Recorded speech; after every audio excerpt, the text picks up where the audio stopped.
Hola, hoy aprendemos los números en armenio.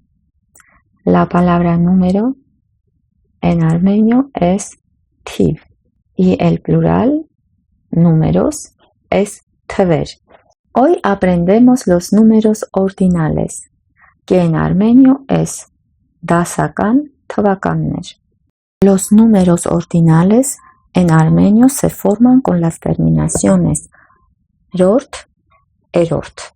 A los números 2, 3 y 4 se añade rort y a partir del 5 se añade erort. A excepción del número primero, que es una palabra diferente, arachin, y los demás son երկրորդ, երրորդ, չորրորդ, հինգերորդ, վեցերորդ, յոթերորդ, ութերորդ, իններորդ, տասներորդ. A partir del 11, los números ya son palabras compuestas, se añade erort.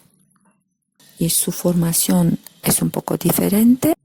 Por ejemplo, decimos երկրորդ, pero decimos տասներկուերորդ.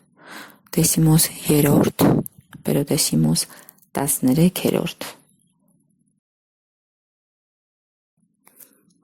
տասնմեկերորդ, տասներկուերորդ, տասներեքերորդ, տասնչորսերորդ, տասնհինգերորդ, տասնվեցերորդ, տասնյոթերորդ, տասնութերորդ, 19-րդ, 20-րդ.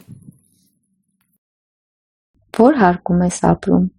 Ապրում եմ երրորդ հարկում։ Այբուբենի առաջին տառը ան է։ Նա առաջինը հանձնեց քննությունը։ Նա երրորդ դասարան է։ Նրանք ապրում են 5-րդ հարկում։